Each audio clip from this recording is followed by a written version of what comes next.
Hello, everybody, and welcome to today's BA Insights. Today's session is going to be talking about the BA lifecycle, Agile, Waterfall, and Hybrid. And once more, I'm pleased to be joined by some excellent guests to talk to me and talk to us about the topic. It's very much an Aviva special today, as you'll find out as we introduce the guests, starting with Carl. To introduce yourself, please, Carl.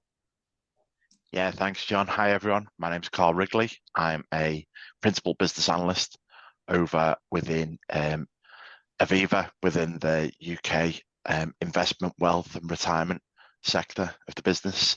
I've been with Aviva for, well, coming up to 2 months, so still relatively new to Aviva, but I've been a BA for over 17 years, worked in consultancy, contracting and permanently previously, predominantly financial services, but I've worked in a few other places as well. Excellent, Carl. Thank you very much. And Richard. Hi, Richard Hughes, again, senior BA with Aviva. I've been a BA for the last 3 or so years, but I've been with Aviva, 24 years, and I've done a variety of roles across the change delivery lifecycle. So quite a wide variety of experience, a lot of time in test, but most recently BA.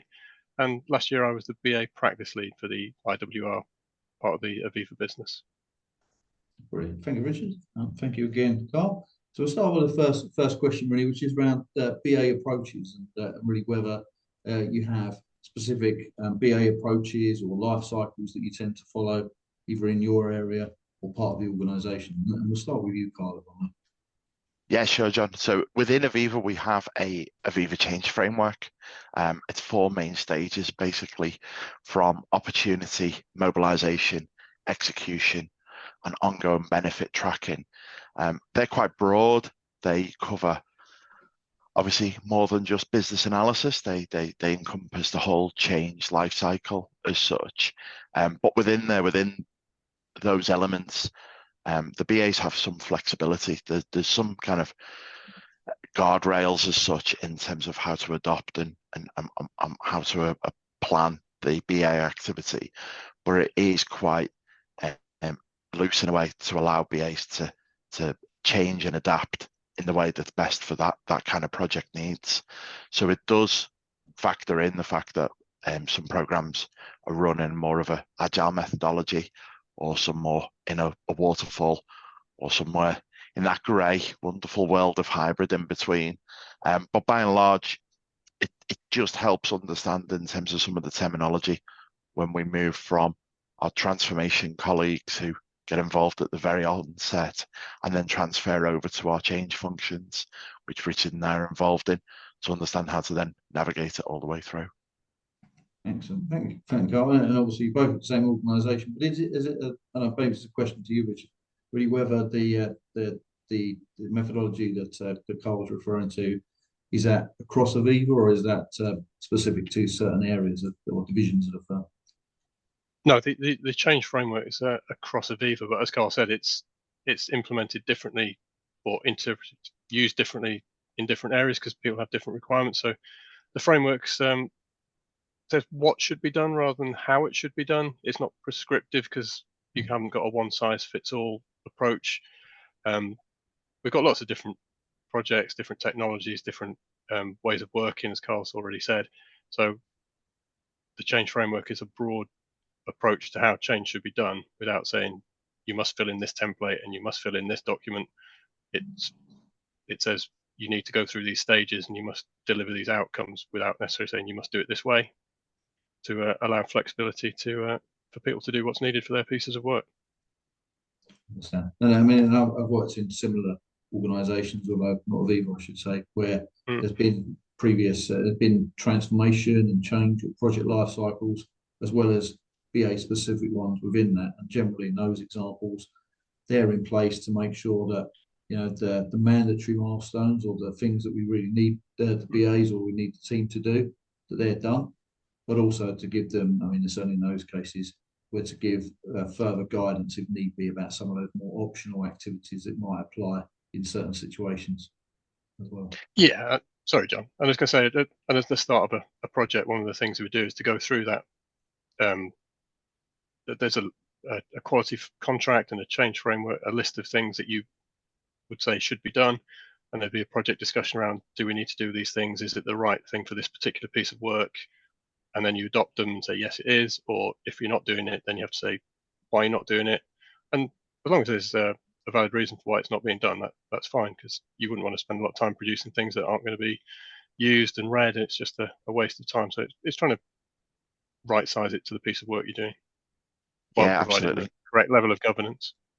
Yeah, you're absolutely right, Richard. I mean, being relatively new to Aviva, what I've kind of been learning recently is from Chief Operating Officer onwards, what the real drive is at the moment is about value of design and analysis before we look to deliver.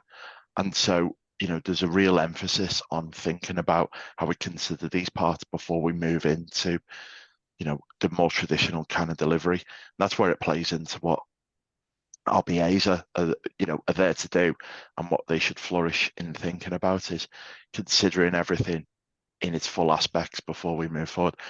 And actually, on the program that I'm on, quite a large program already established in terms of methodology, and because it's a known path on where we're going and what we need to do, it kind of lends itself, I would say, more to the waterfall.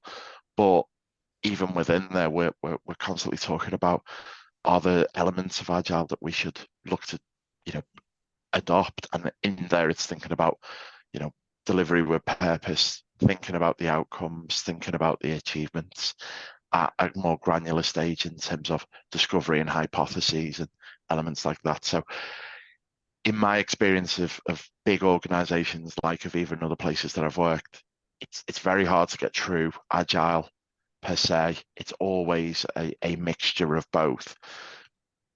What I've been refreshed of with since being at Aviva is how much the BAs themselves get involved in those discussions, rather than our esteemed project managers just saying, we're doing it this way, and everyone has to kind of toe the line with it.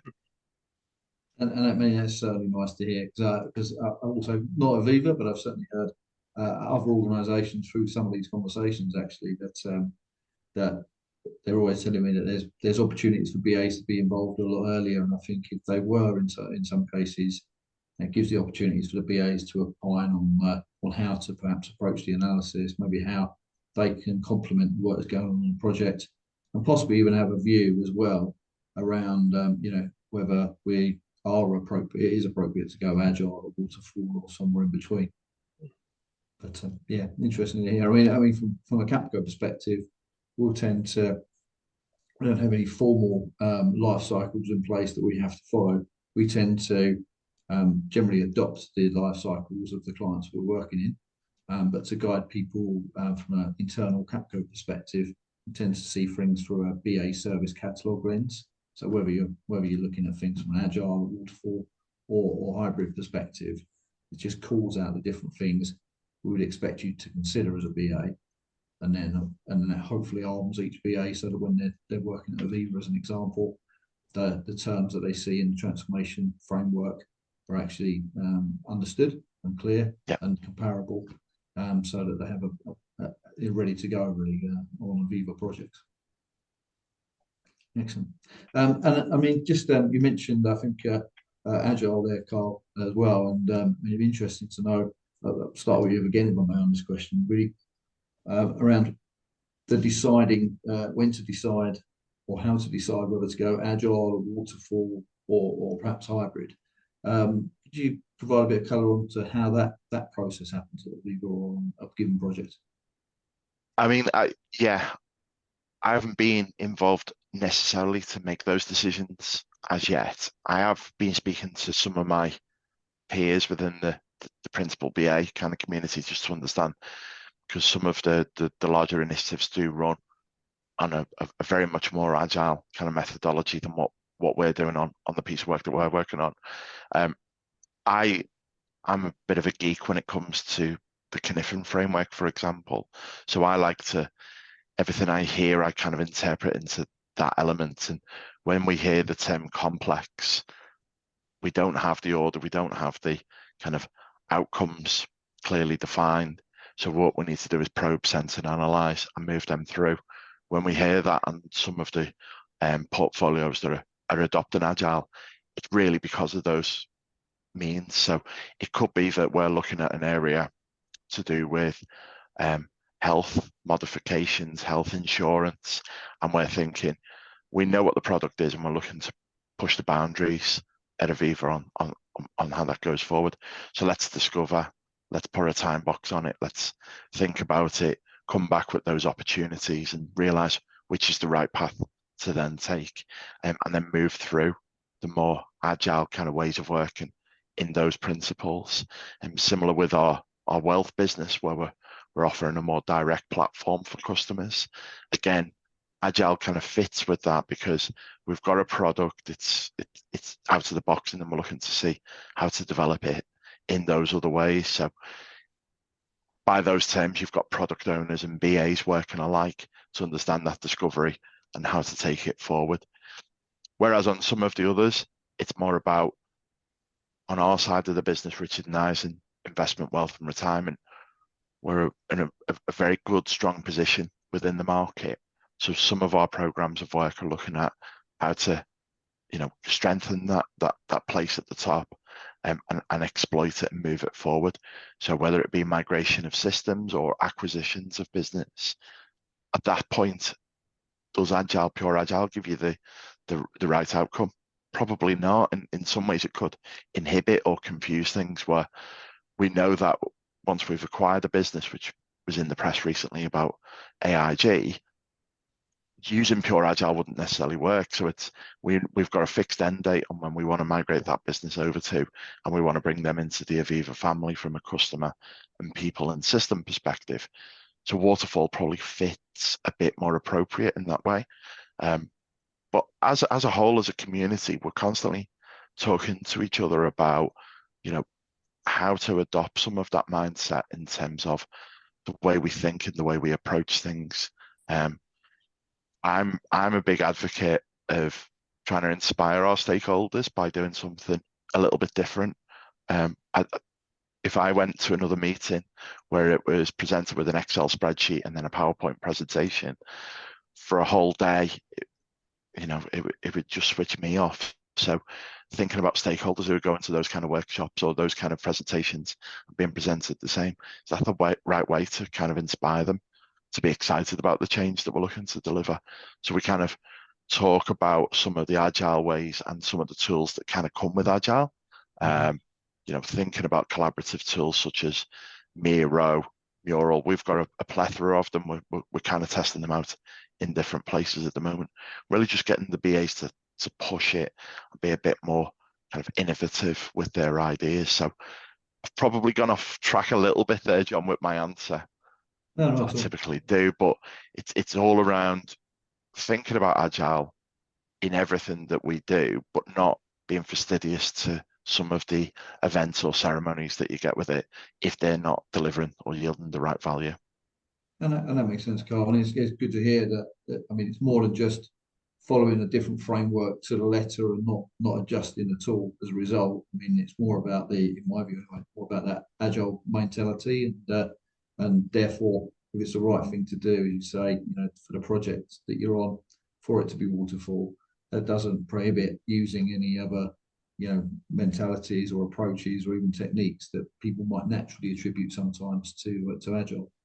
Yeah, exactly. I mean, we have lots of BAs who go, I'm a digital BA. Fantastic.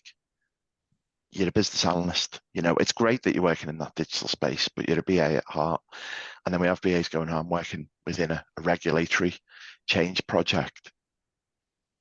Again, it's a BA. You make of it what you want. You deliver value in the best way possible.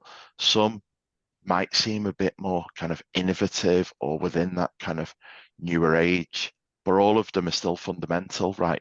Business analysis doesn't go away.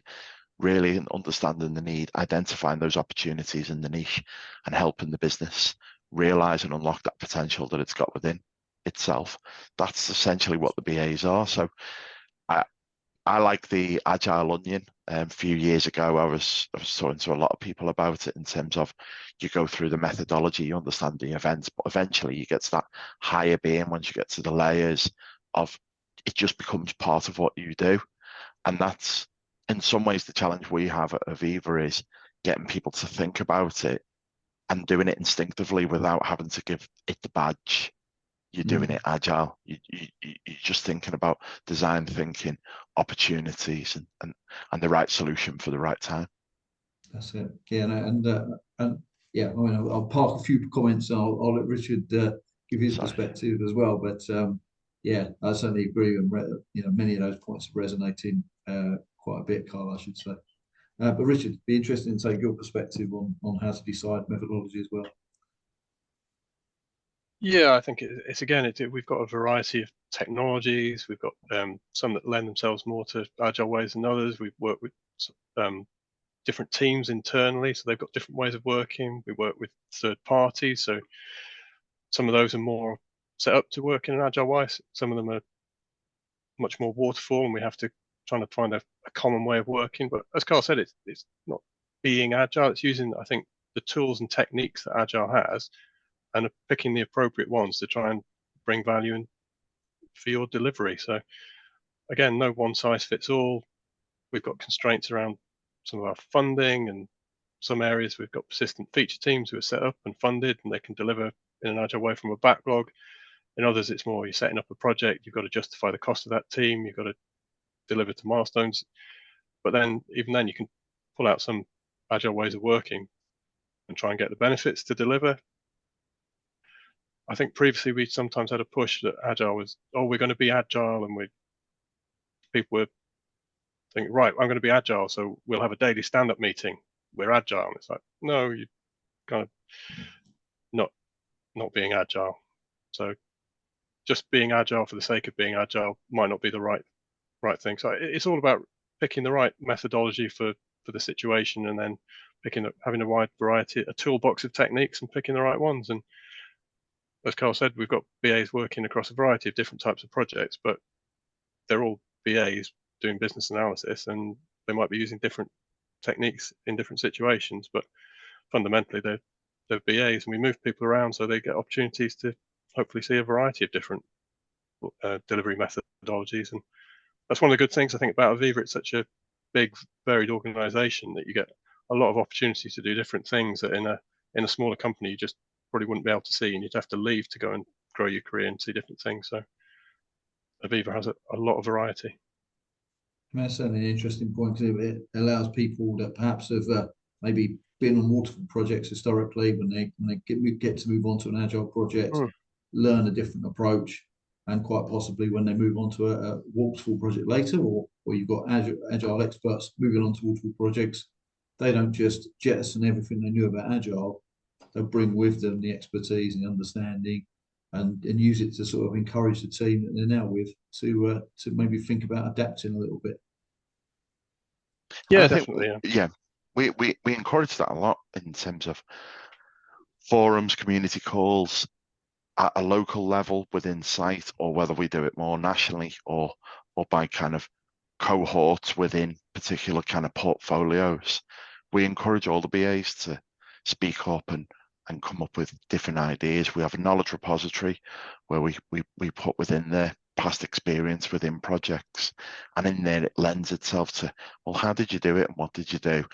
And even, if it's not documented within the repository, you have a name to go and speak to.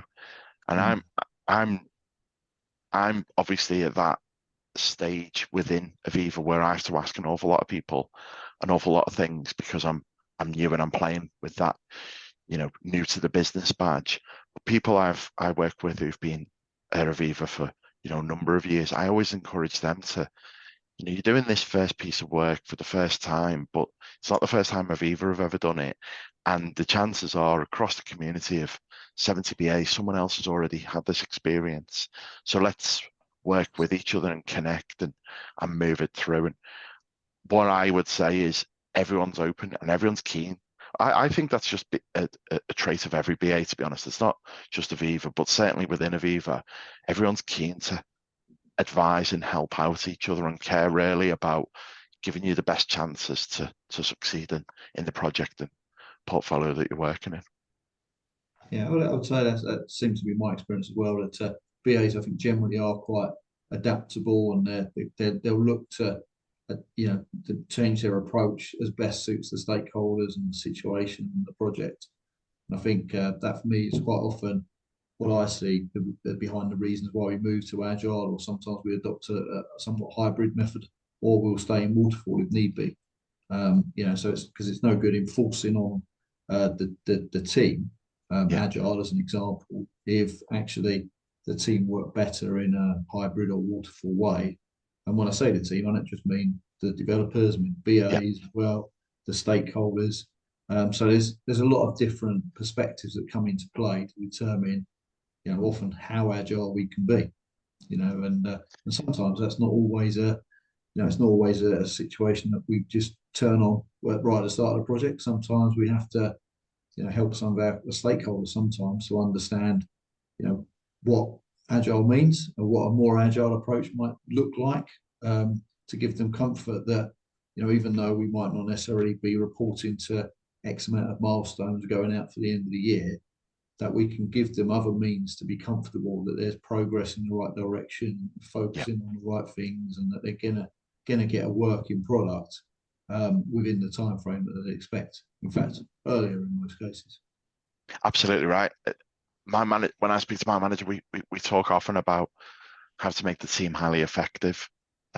And obviously with projects and programs, you can be assembling people from all over the business, people you may not have worked with previously. But one of the traits of a highly effective team is being vulnerable and explaining where you're not comfortable, and being honest with everyone.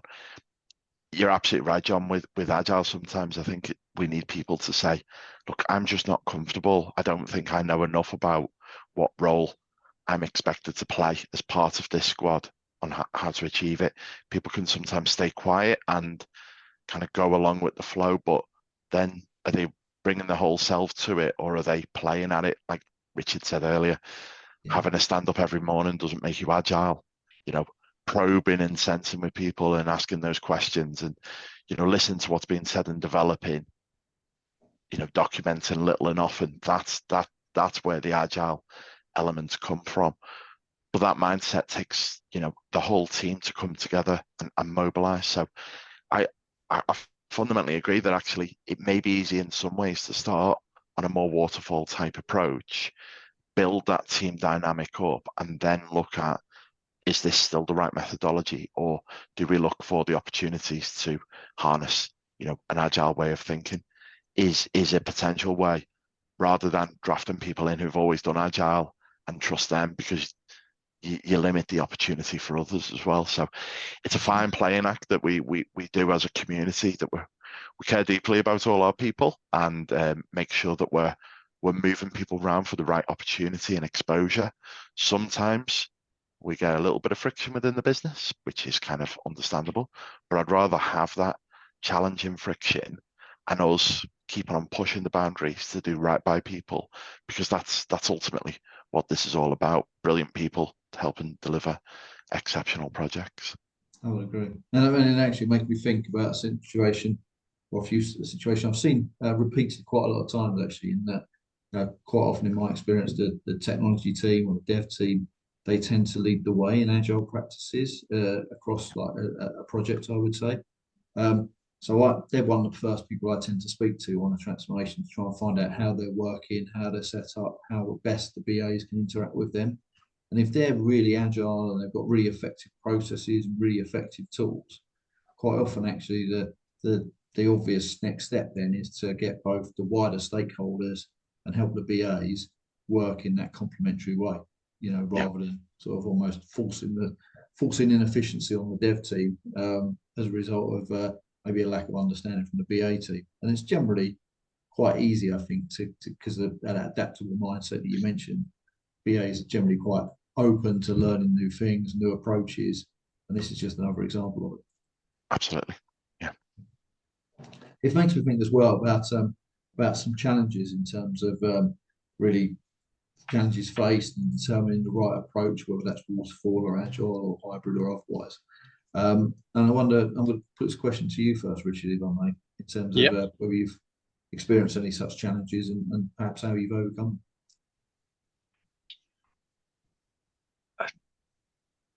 I think Aviva as an organisation, it's very large, complicated, financial services, heavily regulated, risk-averse organisation. And if you go back a few years, our change framework was very different. It was very prescriptive, and it was, I don't remember, QMS, and it was CMMI, and lots of steps about every project had to do templates and documents in the same way, and it was very regular, very, very waterfall. And we used to do technology releases once a quarter, and they were big effort. I used to be a release manager at the time. I knew it was very difficult to move a release because of the interdependencies between technologies. And that was how we did change. And Agile became a thing, and there was people from above decided we were going to become Agile.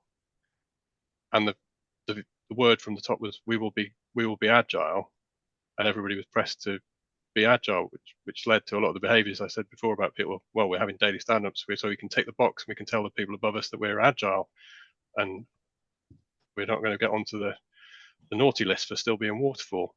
But it wasn't the right thing, and it wasn't getting the benefits. And also, I think people didn't understand Agile and they picked up on things that aren't Agile. Like documenting little and often, as Carl said, is not as Agile would describe. It's not the same as not documenting things, but we swung from having a very, very rigid delivery framework to almost completely the other way of do whatever's right for your delivery. Everybody did it in their own way without being, so we'll try and do Agile in an Aviva style, but then you're trying to get centralized MI and reports out of different projects. They've all set up their JIRAs in a completely different way. It's almost impossible to get anything without huge amounts of manual effort. So there were lots of challenges. So I think we worked through that, but it was quite painful, and we've come to a sort of happier middle ground now where there is a change framework, as we've discussed. It's less prescriptive, but there are more sort of standards around setting up and using JIRA so that you can get reports and things. I think one of the biggest challenges we still face is the funding, where not everybody's set up to have a feature team set up and they can just work through a backlog and deliver. And when you've got a project and you have to stand up the project, build up the team, do your business case, deliver to your benefits, and then when that delivers, you disband your team, and all that knowledge goes to the four winds. And then if you do another project in that area again, you have to kind of relearn a lot of that. I don't know if we've talked about sharing knowledge, and we do a lot of that, but it's not the same. I don't. It's when you've got a team of people who work together day in, day out, and they know what they're doing inside out, and they get on. When you're standing up new teams all the time, you have to go through that learning loop. So it's a bit inefficient. I mean, it's certainly important, as you called out there, to make sure that teams are working in an agile fashion, that they are aware of some of the more structured elements of their approach. And I think, an excellent point there that, they have to figure out how their agile delivery is going to integrate with the rest of the organization as well, because they're not just working in a silo, are working with stakeholders who are typically doing a day job as well as having requirements, as an example. I think one of the things we have struggled with in the past sometimes is product ownership. So if you're agile, you've got a product owner, who really understands, and they're empowered. They can make decisions. I think in the past sometimes and maybe we still do, but certainly previously I felt it was more of an issue to have product owners nominally somebody higher up, because they kind of felt, oh, that's the sponsor, but they're too busy to be involved day to day with development teams making decisions about things. So they delegate that down to somebody in their structure who maybe have time but they're not empowered to make the decisions, or they don't feel that they are. And then it's slow because you're having meetings. Can we do this? What's your steer on this? Oh, I don't know. I'll have to go away and take that to so-and-so and ask their opinion on it. Like, no, we really need decisions quickly so we can get stuff turned around. And personal experience, we worked on a project with a third party implementing a web channel for some insurance that we were underwriting. for them. And the product owner we had actually sat in our team, and it's just, we were co-located mostly in Norwich, and you could just ask a question across the desk. What do you think about this? Should we do X or Y? Do X, right, done. And it just worked so well. So I think having good engaged product owners who understand the role, they've got the power to make decisions, and they don't have to go and defer to other committees, is a really powerful. Yeah, absolutely. Yeah, and it makes me think as well, Richard. I mean, similar applies to, like, if it's not just the product owner, but the business stakeholders as well. Because I've certainly worked with stakeholders, not entirely front office related, but sometimes when they are front office, at least within like some parts of financial services, they tend to have less time than perhaps the rest of the organisation. So in the examples I'm thinking of, it was actually more appropriate to adopt a more hybrid methodology that will spend some dedicated time up front with those individuals, get what we need from them, but then importantly, it didn't mean that it meant they didn't have to collaborate intensively all the way through the rest of the delivery. We certainly interact with them from time to time, because there's very rarely a situation where a BA has all the answers to all the questions up front, but they can at least do some of the legwork before the delivery or aspects of it. And ultimately, that's where it is the sweet spot, to be honest, John, in terms of having that time and engagement with the business owners at the appropriate time to, whether it's design thinking, really exploring, being, having those ideas, good, bad, and indifferent, in terms of how to move forward. That concentration of time at the right appropriate moment might not be right at the beginning, because there's still an element to discover. It's certainly not right at the end, because you could have crafted completely the wrong kind of design. It's usually towards the beginning, that fuzzy left rather than the hard right, where you just get that dedicated time where you can sit down with them. The BAs have assimilated enough, and they can talk in terms of, here's where we are, this is what we know, this is what we don't know, let's work together to get those outcomes. And then, as you say, from a hybrid perspective, allows the business stakeholders to go back into the business, and you agree and you contract with them in terms of how to regularly keep them up to date. It goes back to I kind of think it's the analogy with the office, right, where people work from home, and we all love using, like we're doing now on a Zoom, and we'll all talk, and one of us talks at one time, the other two people have to be quiet. Then you get into the office and you're talking to that same person. It's never the same interaction. It's always a bit more. There's always, whether it's body language or just the fact that there's a few cues, means that you can have that conversation happening a little bit more fluid than you can necessarily have on video conferencing. And then the amount of times, I'm sure you've both had the same, you then go away from that, you go back onto Teams. The affinity is a little bit greater because you've met that person, you know what they're like in person, and you want to work it through. So I just see, in terms of hybrid, there's probably an analogy or a metaphor to link in there. It's about having just that concentrated time. It then allows you to all dissipate into your own ways. But when you get back together, you understand, what each of you is there to play, and you're part of that more cohesive team to move it forward. That's right. Yeah, I would agree. Because it's certainly really successful projects that are agile projects I've worked on in the past. One of the big reasons behind them being so successful is how tight knit the teams were and how adaptable they were to each other, really. So I think of one example where, if anyone in the team had a question, whether it's a developer or a tester or the BA team, they'd stand up, they'd look around, I need 10 minutes in the room to chat something through.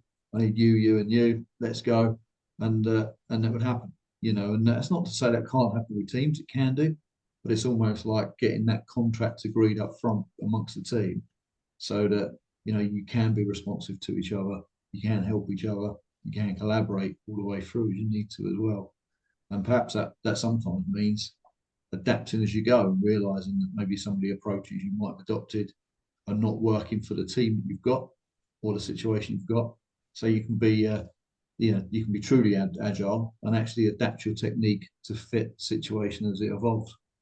Yeah, absolutely. And I think what Richard was saying earlier about challenges in terms of funding and approaches and release cycles and more formulaic way.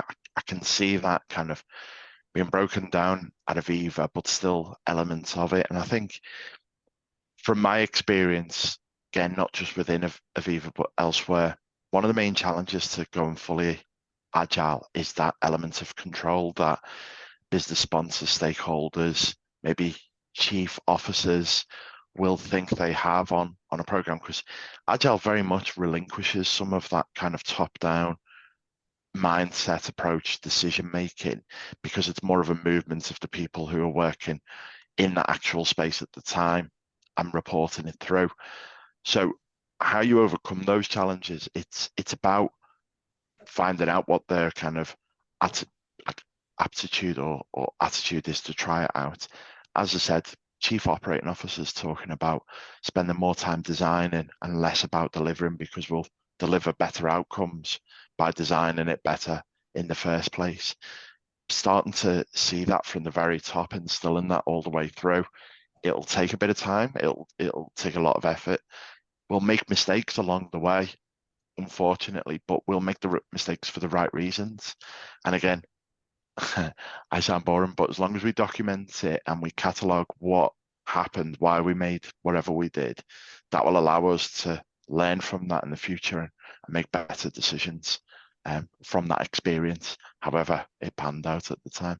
But I just think the challenges will always be there when it comes to costs, and how long is it going to take? We don't know yet. We need to go away and discover.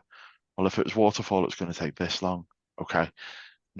Everyone always pokes holes with Agile, but no one ever pokes holes with Waterfall, even though it's gone 2 times over, or not delivered everything, and it's delivered the wonderful MVP.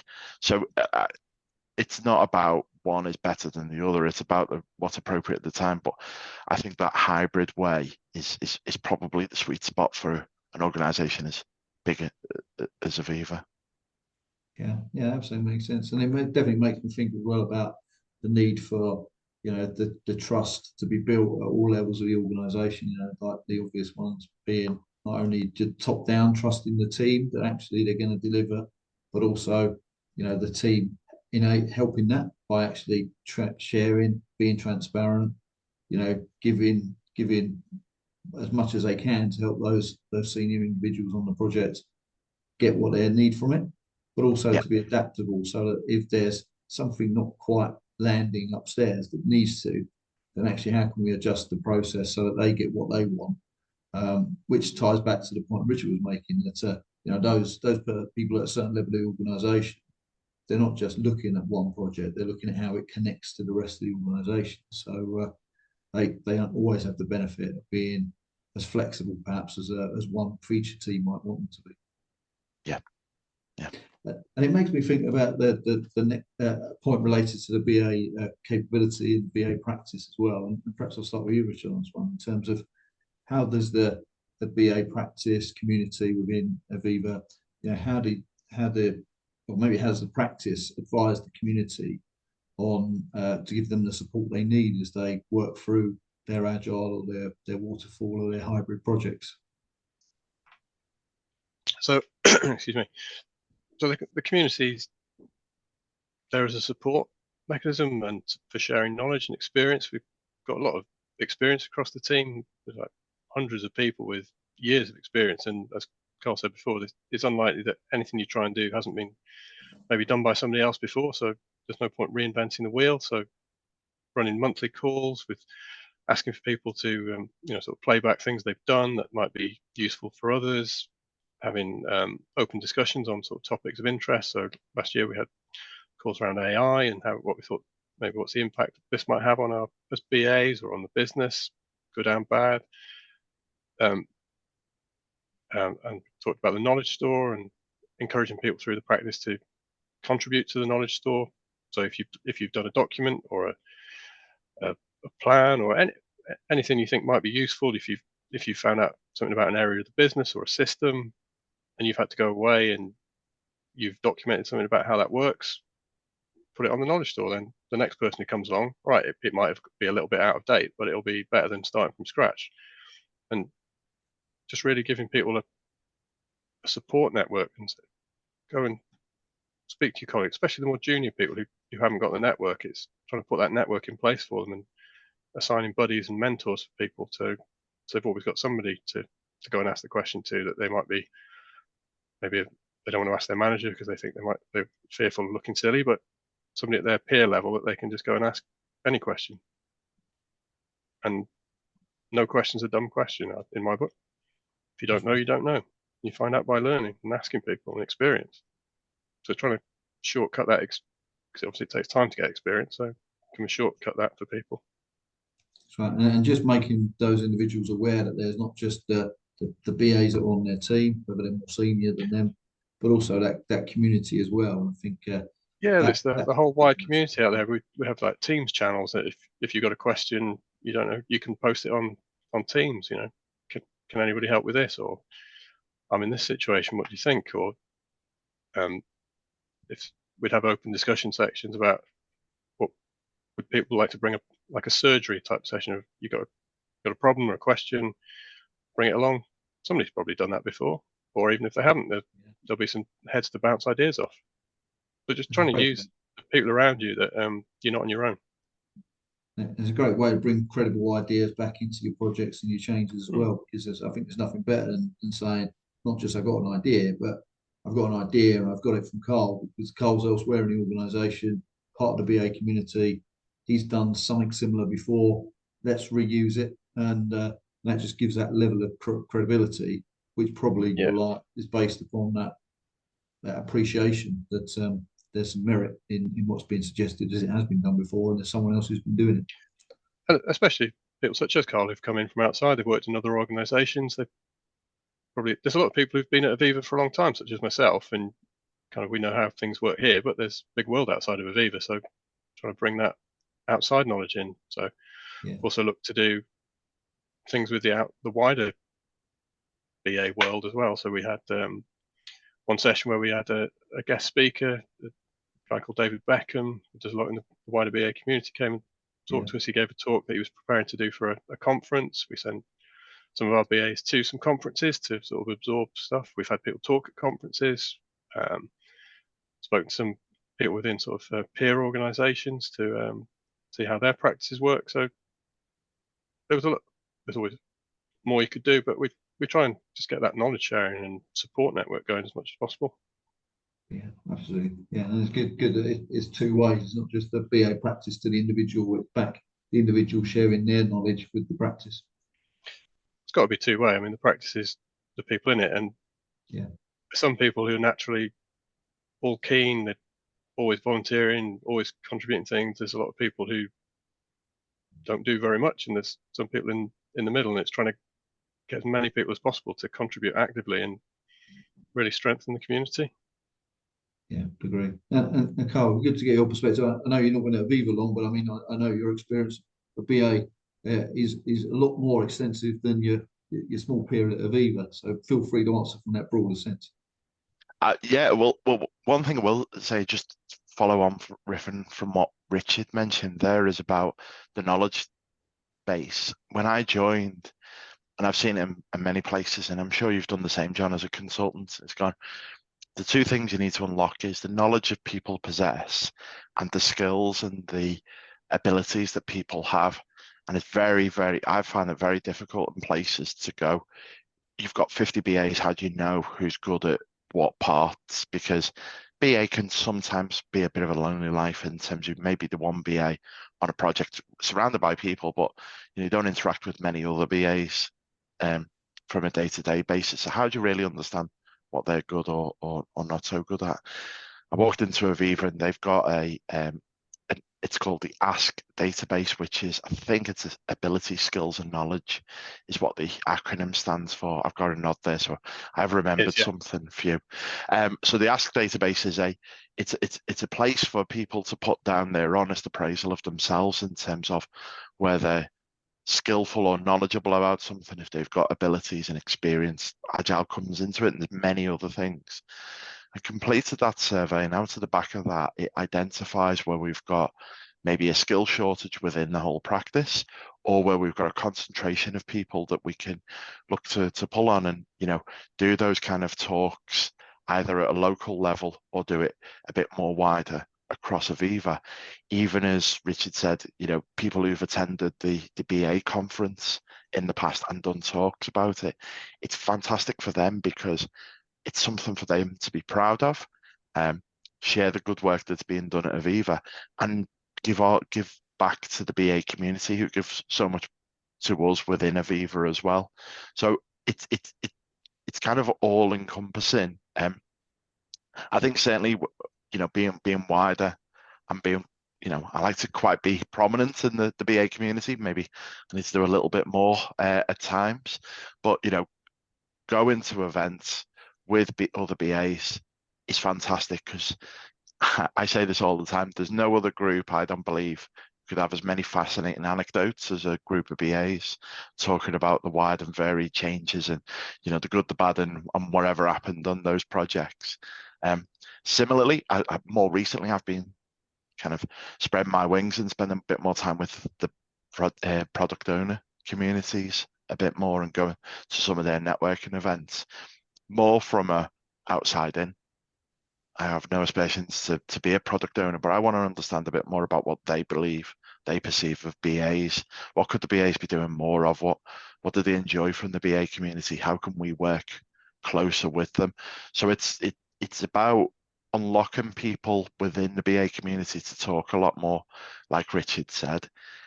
Imposter syndrome is prevalent within the BA community and a lot of professionals, and we need to remove that.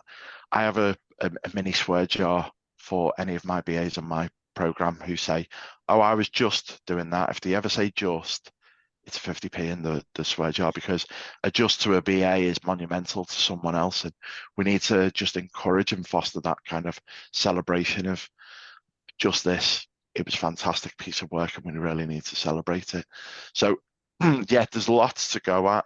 I think it's a genuinely exciting time, not just within Aviva, I think as the BA community. Rich pointed on about AI as well, and you know the opportunity that that'll bring towards business analysis. We're seeing a little bit of it internally at Aviva, and I think I'm genuinely excited about where that'll take business analysis in the next 5-10 years. Yeah, likewise. Yeah, and I mean the fact that the community is so connected and be so connected with each other as well means that the good things that individuals are seeing has an opportunity to work its way to others in the organisation. And it's good that you mentioned as well, not just the BA community, because it's important for, I guess, the BA community, but also the BAs within it to realise there are other communities within Aviva and other organisations. So there's absolutely no reason why they can't go along and integrate with the test community to understand how perhaps they could work best with them, the developers, and anyone, quite honestly, just to get an outside point of view. Yeah, that, I mean, the workplace mobility within Aviva, even in the short space I've been here, it is phenomenal. So Richard's already mentioned his own experience of working in a number of different roles throughout Aviva. You know, we constantly champion opportunities for people who've maybe worked in a different part of the business and want to try it out within change, whether we have people who've maybe had a hiatus away from work and then looking to return, you know, our tech returners kind of initiative. All of these different types of initiatives are just to unlock people who may have thought, oh, I'm not technically minded and I can't do that, but they've got the right attitude and we can help develop those skills. I mean, you know, the best program managers, portfolio managers I've ever worked with still don't know how to use a slideshow on a PowerPoint, you know, but they can run transformational IT programs that cost billions and billions of pounds. So it's kind of just unlocking what we need people to do, and we encourage that, and we, you know, we're constantly kind of recruiting internally and externally to bring that right kind of talent in, and long may it continue as well. As well as work with our delivery partners like your good selves at Capco as well, John. Thank you, Carl. And that wasn't rehearsed, anybody? No, it wasn't. No, I mean, that feels like an excellent point to end on as well. I mean, based on the time, but I think just that recognition of the team and the efforts and the collaboration across the organisation. So, I mean, I'm certainly aware of it from the outside as well, from certain interactions I've had. Yeah, so it certainly seems an excellent place to be able to enjoy that collaboration, move around, learn from each other, be parts of different practices, and feed in as well your own experiences and what you learn. So wish you the best of luck with those projects, and I look forward to either sessions like this with others in the future from Aviva, or perhaps similar to I've witnessed from seeing Angus in the recent past, seeing others stand up on the podium from Aviva for like the BA of the Year award, or being at the BA conferences as well. But that'll be one for another day, I'm sure. But for the time being, gents, thank you very much for your time. Really interesting to hear what you both got to say and hear what Aviva are doing from a BA lifecycle perspective and project lifecycle perspective as well. So thank you very much. Pleasure. Cheers, John. Yeah, thank you.